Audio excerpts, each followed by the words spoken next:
Commander Daniel Harper had spent 20 years in the United States Space Defense Initiative. He had seen strange readings before. He had dealt with false alarms and equipment failures. But when Lieutenant Amy Lawson called him to the main screen at Cheyenne Mountain Command Center, he knew immediately that this was different. The readings showed movement near Jupiter. Not small movement like an asteroid or space debris. This was massive. Hundreds of objects were emerging from behind one of Jupiter's moons, and they were moving together in perfect formation. Amy's hands were shaking as she pulled up more data. She was young, only 26 years old, but she was one of the best communications officers in the program. Her voice was steady even though her body was not. She told Daniel that they were looking at over 1,200 vessels. They were heading toward the inner solar system. They were heading toward Earth. Daniel picked up the phone and called General Kevin Price at the Pentagon. The general answered on the first ring because he never slept much anyway. Daniel explained what they were seeing, and for a long moment, there was only silence on the other end. Then the general said he would be there in 4 hours and told Daniel not to let anyone leave the building. Within hours, every major observatory on Earth confirmed the readings. This was not a mistake. This was not a glitch in their systems.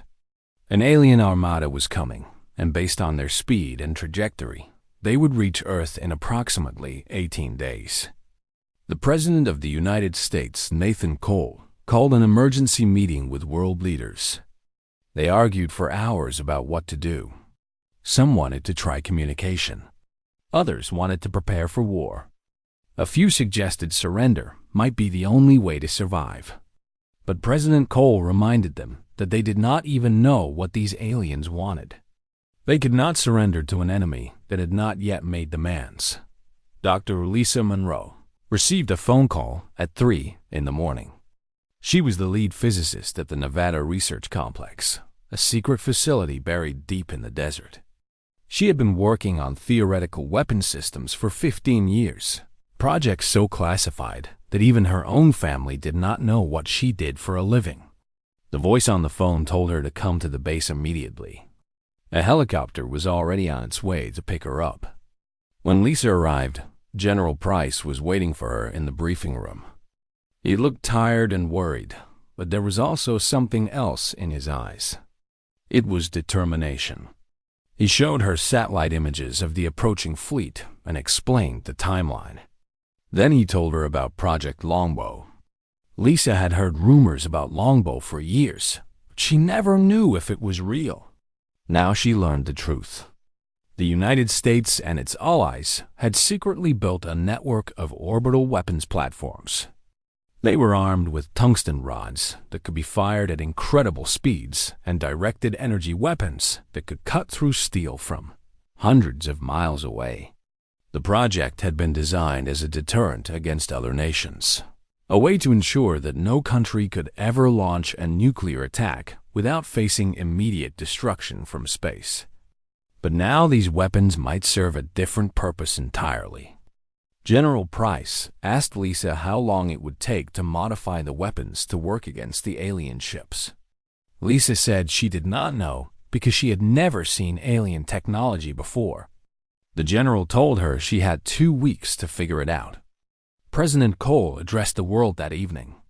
He stood behind a podium in the White House press room, and his face was calm even though his heart was racing. He told the people of Earth that they were not alone in the universe. He told them that visitors were coming, and that these visitors did not appear to be friendly. He asked for calm. He asked for unity. He asked every person on the planet to set aside their differences and work together for the survival of their species. The response surprised everyone. There was panic at first, as expected. Some people ran to stores and emptied the shelves. Others hid in their homes and refused to come out. But within days, something remarkable began to happen. Recruitment centers for every branch of the military were flooded with volunteers. Factories that had been closed for years suddenly reopened. Engineers and scientists offered their services for free. Religious leaders of every faith called for prayer and cooperation. Politicians who had spent years attacking each other stood side by side and promised to work together. In China, the government mobilized its entire industrial base to produce missiles and defensive systems. In Russia, old nuclear submarines were brought out of retirement and modified for a new purpose. In Europe, the combined militaries began training for a type of warfare that had only existed in science fiction movies. In India, thousands of engineers worked around the clock to upgrade satellite systems and communication networks. Daniel Harper watched all of this from his command center. He had always believed that humanity would tear itself apart through war and greed. He had seen too much conflict in his career to believe in the goodness of people. But now he was watching something he never thought possible. He was watching the entire human race come together as one. Amy Lawson brought him coffee at 2 in the morning. She had not slept in 36 hours, but she refused to leave her post. Daniel asked her if she was scared, and she said yes. She was terrified, but she was also proud. She was proud to be part of something bigger than herself. She was proud to be human. General Price arrived the next day with new orders. The President had authorized the full activation of Project Longbow. All 47 orbital platforms were now online and ready. But that was not enough. They needed more. They needed to build as many new platforms as possible before the enemy arrived. Lisa Monroe called from Nevada with her first report. She had been studying the electromagnetic signatures of the alien ships, and she had found something interesting. Their shields operated on a specific frequency band. If human weapons could be modified to match that frequency, they might be able to penetrate the alien defenses. It was the first good news they had received since the signal was detected. Daniel felt a small spark of hope ignite in his chest. Maybe they had a chance after all. Maybe humanity could survive this.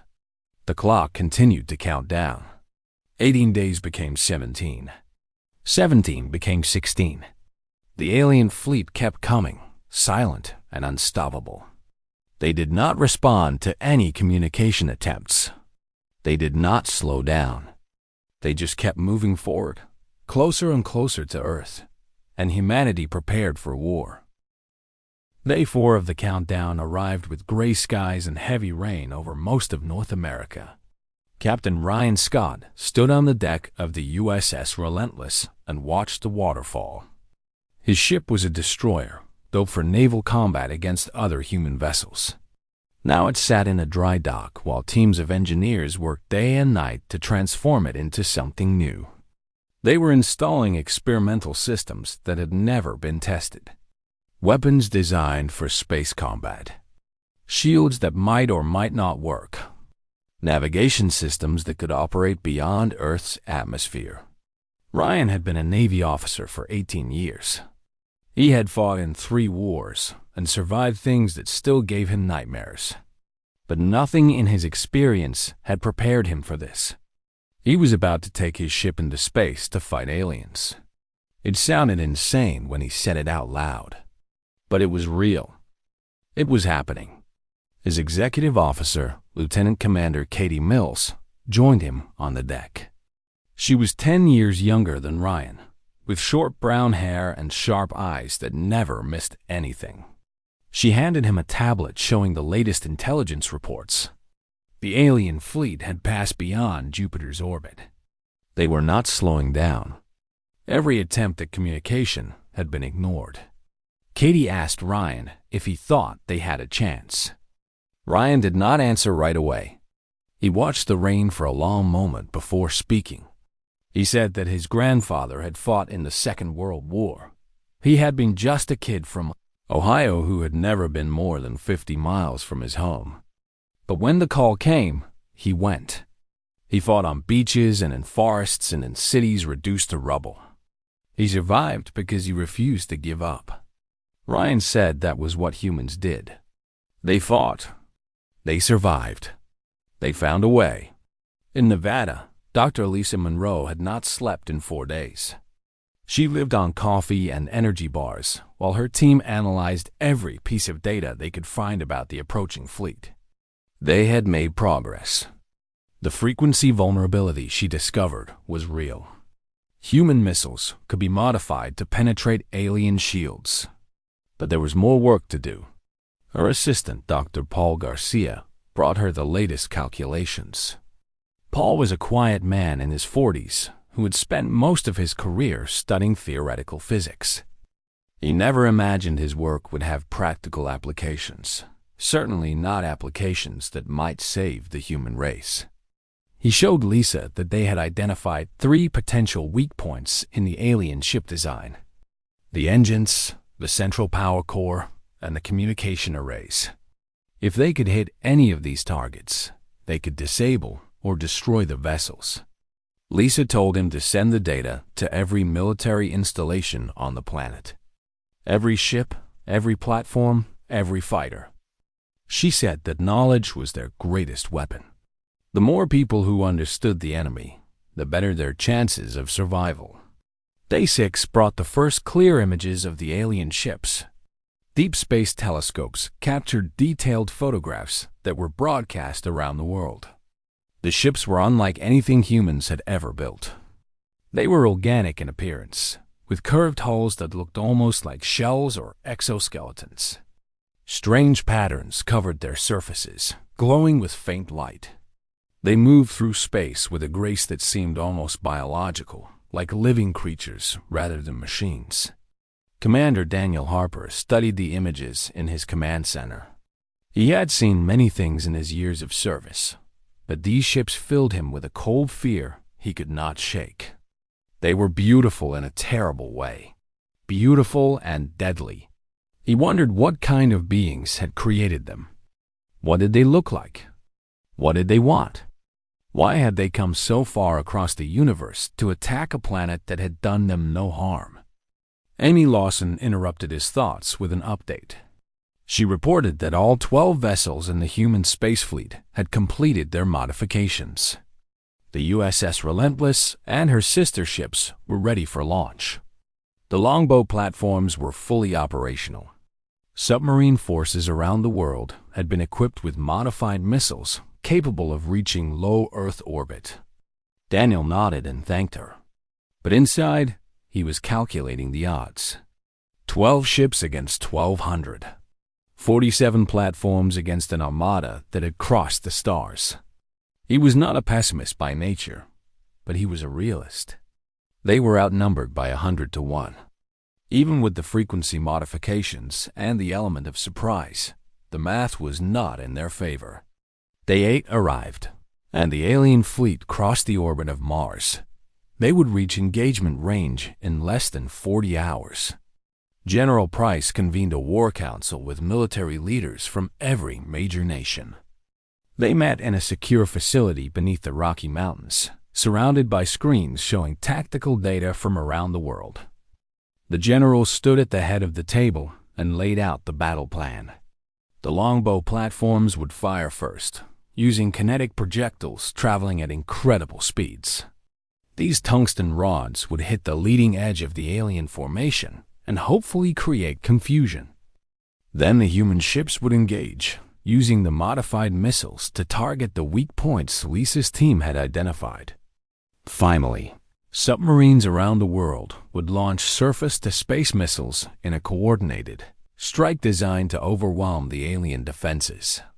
A Chinese general named Wei asked what would happen if the plan failed. General Price did not hesitate. He said there was no backup plan. This was everything they had. If it failed, the aliens would reach Earth unopposed. Cities would burn. Billions would die. The human race might go extinct. The room was silent for a long moment. Then a British admiral named Clark spoke up. He said that failure was not an option. He said that humanity had faced extinction before. Ice ages, plagues, wars that killed millions. Each time, humans had survived. Each time, they had found a way. He refused to believe that this would be any different. Captain Ryan Scott received his final orders that evening. The USS Relentless would launch at midnight. He gathered his crew of 300 men and women in the main hangar and looked at their faces. Some were scared. Some were determined. Some were too young to fully understand what they were about to do. But all of them were there. All of them had volunteered. Ryan told them that he was not going to give a long speech. He said that words did not matter anymore. Only actions mattered. He told them that in a few hours, they would make history. They would be the first humans to fight an interstellar enemy. Win or lose, their names would be remembered forever. He told them to get some rest, to call their families if they could, and to be ready for the fight of their lives. The clock continued to count down. The alien fleet drew closer, and humanity held its breath. The battle began at 3:47 in the morning, Universal Time. Most of the world was asleep when the first shots were fired. But in command centers across the planet, thousands of men and women watched their screens with hearts pounding and hands trembling. Commander Daniel Harper stood in the center of the Cheyenne Mountain facility, surrounded by his team. Lieutenant Amy Lawson sat at her console, monitoring communications from every human asset in space. The main display showed the alien fleet as red dots, spreading across the darkness like a swarm of angry insects. The blue dots representing human forces seemed tiny in comparison. David against Goliath. A handful of stones against an army. General Price gave the order. The longbow platforms fired. 47 stations released their tungsten rods simultaneously. These projectiles were simple in design but devastating in effect. Each rod was 20 feet long and 1 foot wide, made of solid tungsten. They had no explosives. They did not need any. At the speeds they traveled, they carried more destructive energy than any bomb ever built. The rods crossed the distance in minutes. They hit the leading edge of the alien formation before the enemy could react. Amy Lawson watched her screen as the impact data came in. She reported direct hits on multiple vessels. Alien shields flickered and failed under the kinetic assault. Ships that had survived for thousands of years crumpled like paper. But the aliens recovered quickly. They had been surprised, but they were not defeated. Energy weapons lanced out from the formation, targeting the orbital platforms. 3 longbow stations exploded in the first exchange. Then 4 more. The platforms had no defenses against directed energy. They were designed to strike, not to survive. Captain Ryan Scott felt the deck of the USS Relentless shudder as the ship accelerated toward the enemy. They had launched from Earth 6 hours ago, pushed into space by rockets that strained against gravity. Now they were moving under their own power, heading toward the alien fleet at speeds that would have seemed impossible just weeks ago. Katie Mills called out targeting data from her station. The alien ships were in range of their modified missiles. Ryan gave the order to fire. The ship shuddered again as missiles left their tubes and streaked toward the enemy. Across the void, 11 other human ships did the same. Hundreds of missiles converged on the alien formation. The modifications worked.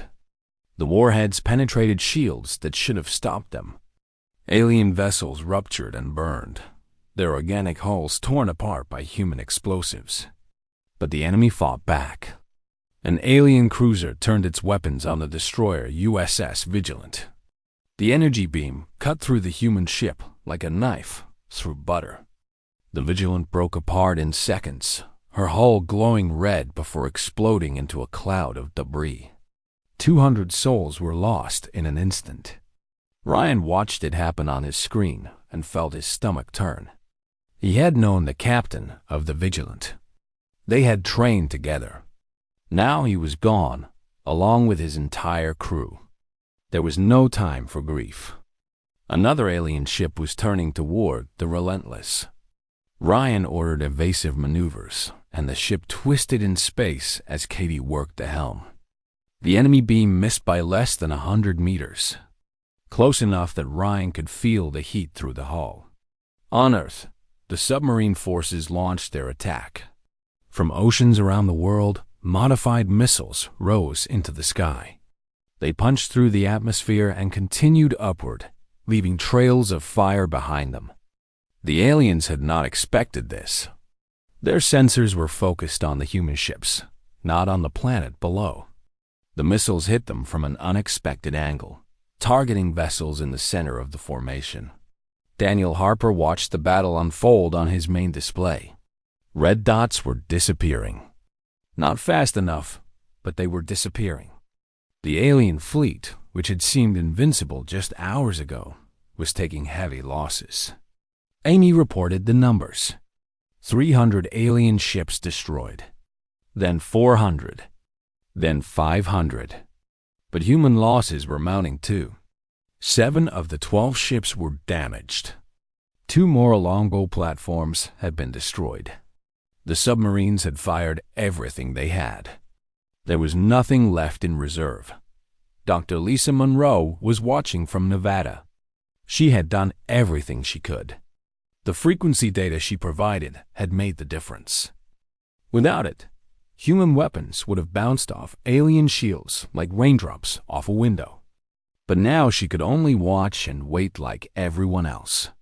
The battle raged for hour after hour. The alien fleet kept advancing, stepping over the wreckage of their fallen comrades without hesitation. They showed no fear and no mercy. They simply kept coming, firing their weapons, destroying everything in their path. Captain Scott lost track of time.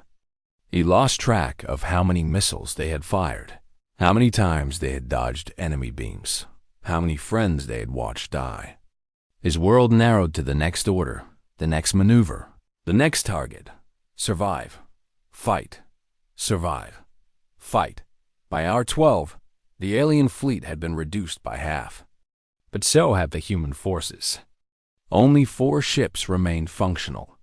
The longbow network was down to 15 platforms, and the enemy was still coming.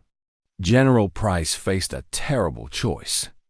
They could retreat and regroup, hoping to build more weapons before the aliens reached Earth, or they could press the attack, throwing everything they had left at the enemy in one final desperate assault. Retreat might buy them time, but it would also give the aliens time to recover. Attack might win the war, but it might also leave Earth completely defenseless. The general looked at his tactical display. He looked at the faces of the men and women around him. He thought about the billions of people sleeping in their beds, trusting their military to protect them. Then he made his decision. No retreat. No surrender. They would fight until they won or until there was nothing left to fight with. The order went out to all remaining forces. Attack with everything you have. Hold nothing back.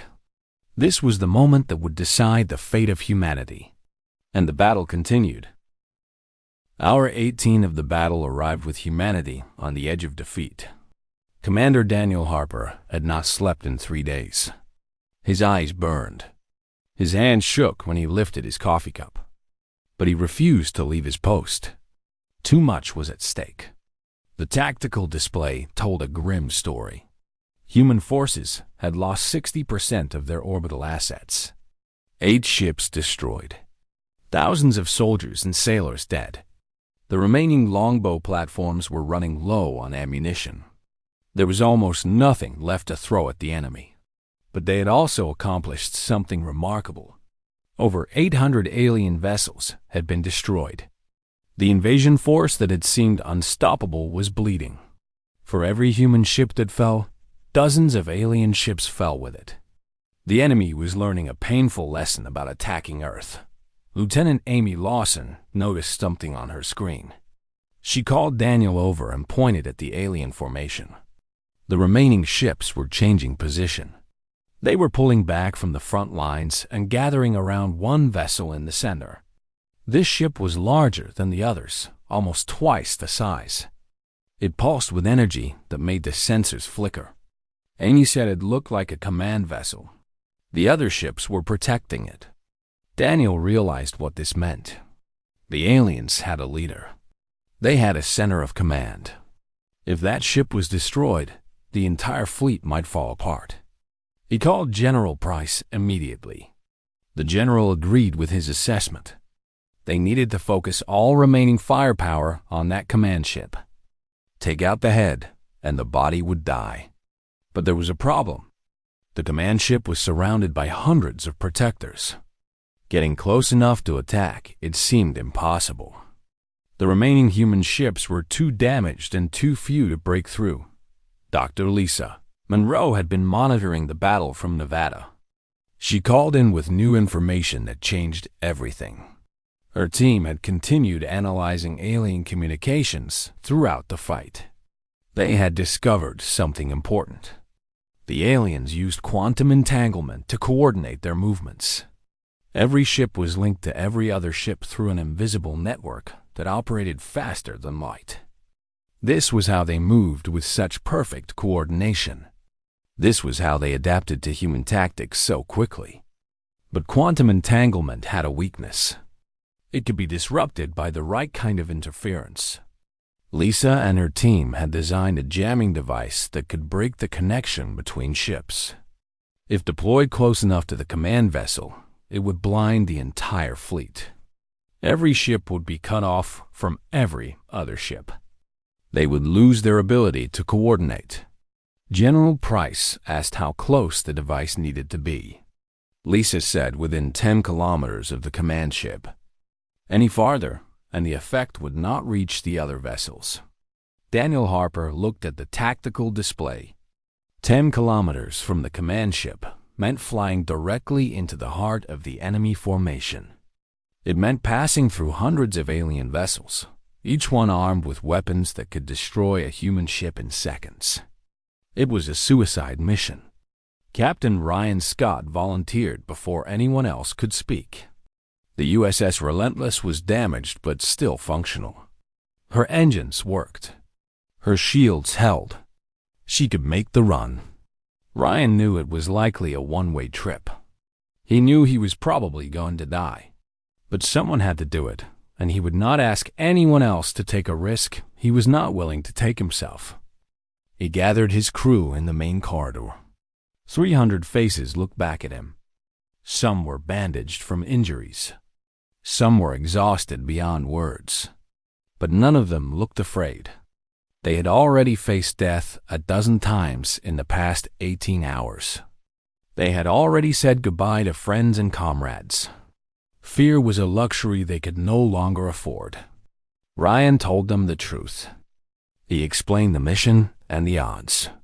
He said this would likely be their final flight. He said anyone who wanted to transfer to another vessel could do so now, and no one would think less of them. No one moved. Not a single person stepped forward. They stood together in silence, united in their determination. Katie Mills spoke up. She said they had not come this far to quit now. She said the Relentless had a job to do, and they were going to do it. Then she smiled, and somehow that smile made everything feel just a little bit less hopeless. The jamming device was loaded onto a shuttle and transferred to the Relentless within the hour. It was a simple-looking machine, a metal box covered in wires and sensors. But it represented humanity's best hope for survival. The ship accelerated toward the alien formation. Daniel Harper watched from Cheyenne Mountain, his fists clenched at his sides. Amy Lawson tracked their progress, calling out distances and enemy positions. General Price stood in silence, his face carved from stone. The Relentless entered the outer ring of the formation. Alien ships turned toward her, their weapons charging. Ryan ordered evasive maneuvers, and the ship twisted and rolled through space. Katie worked the helm with skill that bordered on artistry, dodging energy beams by margins that should have been impossible. An alien beam grazed their hull. Alarms screamed. Damage reports flooded in from every section. But the ship kept moving. The engines held. The shields absorbed what they could. 20 kilometers from the command ship. Then 15. Then 12. The alien protectors converged on the Relentless. Dozens of ships focused their fire on the small human vessel. Ryan knew they could not survive much longer. He ordered maximum speed, pushing the engines beyond their limits. 10 kilometers. Katie announced that the jamming device was ready. Ryan gave the order. Deploy. The device activated, sending out a cascade of quantum interference in every direction. The effect was immediate and devastating. Alien ships began to drift. Their perfect formation dissolved into chaos. Vessels that had moved with mechanical precision suddenly became confused and disorganized. Some crashed into each other. Others spun helplessly, their navigation systems overwhelmed. Amy Lawson shouted from Cheyenne Mountain. It was working. The entire fleet was in disarray. The command ship's weapons fell silent. For the first time since the battle began, the aliens were vulnerable, and humanity was ready to strike. The final phase of the battle lasted less than 4 hours. It felt like a lifetime to those who fought through it, but the clock showed only 230 minutes from the activation of the jamming device to the destruction of the last alien vessel. The command ship died first. With its communications disrupted and its protectors scattered, it became an easy target. The remaining longbow platforms fired their last tungsten rods in a coordinated salvo. The kinetic projectiles struck the massive vessel from multiple angles, punching through its organic hull and tearing its interior apart. The ship broke into 3 pieces, each one spinning away into the darkness of space. When the command ship died, something changed in the alien fleet. They had been confused before, but now they were panicked. Ships that had fought with cold precision began to flee in random directions. Some tried to group together. Others accelerated toward open space, abandoning their mission entirely. The invasion force that had crossed the galaxy to conquer Earth was falling apart. Commander Daniel Harper watched from Cheyenne Mountain, hardly daring to believe what he was seeing. The red dots on his tactical display were scattering like leaves in a windstorm. Some disappeared as they crashed into each other. Others vanished as human weapons found their marks. For the first time in days, Daniel allowed himself to hope. General Price gave the order that would finish the fight. All remaining forces were to pursue and destroy. No enemy vessel was to escape. No alien ship was to survive. This was not about revenge or hatred. It was about survival. If even one ship escaped, it might return with reinforcements. The threat had to be eliminated completely.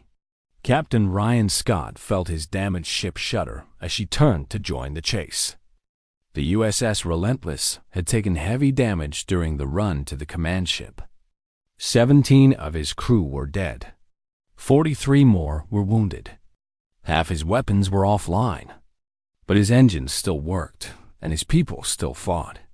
Katie Mills found a target on her screen. An alien cruiser was trying to flee toward the outer solar system. She calculated an intercept course and fed the data to navigation. Ryan gave the order to pursue. The Relentless accelerated after the fleeing enemy, closing the gap minute by minute. They caught the cruiser near the orbit of Mars. The alien vessel tried to fight back, but its weapons were weak without the coordination of the fleet network. Katie fired their last missile. It struck the cruiser's engine section and tore the ship in half. Another red dot disappeared from the tactical display. Across the battlefield, similar scenes played out again and again. Human ships hunted down the scattered remnants of the invasion force. Longbow platforms fired at anything that moved. Even damaged vessels joined the chase, their crews pushing broken systems beyond every limit. By hour 22, it was over. The last alien contact vanished from every screen around the world. Commander Daniel Harper stared at his tactical display for a long moment, waiting for new contacts to appear. None did. The space between Earth and Mars was empty except for debris and the silent wreckage of 1,000 alien ships. Amy Lawson checked her readings twice, then 3 times. Her voice was barely a whisper when she finally spoke. She told Daniel that every hostile contact had been destroyed or disabled. She told him they had won. Daniel did not celebrate. He sat down in his chair and put his head in his hands. The weight of the past few days crashed down on him all at once. The fear, the exhaustion, the grief for everyone who had died. He sat there in silence while his team cheered and embraced around him. The news spread across Earth within minutes. In every city, in every town, in every village on the planet, people learned that the invasion had been stopped. The aliens had been destroyed before reaching Earth. They had not even made it past Mars. The celebrations began immediately. People poured into the streets despite the late hour. Strangers hugged each other. Enemies shook hands. Tears flowed freely, tears of relief and joy and sorrow for the fallen. Church bells rang. Fireworks exploded. The night sky lit up with the colors of human triumph. President Nathan Cole addressed the world the following morning. He stood behind his podium with tired eyes and a proud voice. He said that humanity had faced its greatest challenge and had not been found wanting. He said they had fought with courage and determination against an enemy that should have been unstoppable. He said they had proven that Earth was not to be taken. He also spoke of the cost. Thousands of soldiers and sailors had given their lives. Ships and platforms worth billions of dollars had been destroyed. Families across the globe were mourning loved ones who would never come home. The victory was real, but so was the grief. Dr. Lisa Monroe led the teams that began recovering alien technology from the debris field. What they found confirmed their worst fears and their greatest hopes. Records from the alien computers showed that this species had conquered dozens of worlds across the galaxy. They had never encountered serious resistance. Most civilizations surrendered immediately when the invasion fleet arrived. Those that fought were quickly crushed. Earth had been different. The aliens had expected another easy victory. Instead, they had found a species that refused to kneel. A species that fought with every weapon it possessed. A species that would rather die than surrender. They had not prepared for this. They had not believed it was possible. Lisa reported her findings to a joint council of world leaders. She told them that humanity had won because the enemy had underestimated them. She also warned them that this might not be the only alien civilization in the galaxy. Others might come. Next time, Earth needed to be ready. General Price nodded in agreement. He said they would not waste the gift they had been given. The recovered technology would be studied and adapted. Human ships would be built that could travel beyond the solar system. Weapons would be developed that could strike at enemies across the stars. Earth would never be caught off guard again. Captain Ryan Scott was promoted to admiral in the weeks following the battle. He oversaw the construction of humanity's first true space navy. The USS Relentless was repaired and upgraded, becoming the flagship of a fleet that grew larger every year. The aliens had launched an invasion of Earth. They had expected conquest. They had expected submission. Instead, they were erased before reaching Mars. Their entire fleet was destroyed by a species they had dismissed as primitive. Their records became a warning to any other civilization that might think of attacking the blue planet. Humanity had faced extinction and survived. They had proven themselves to the galaxy, and they would never forget the lessons they learned in those terrible days when the sky filled with enemy ships and the future of their species hung in the balance. The children of Earth were no longer alone in the universe, but now they knew how to fight, and the galaxy would learn to respect them.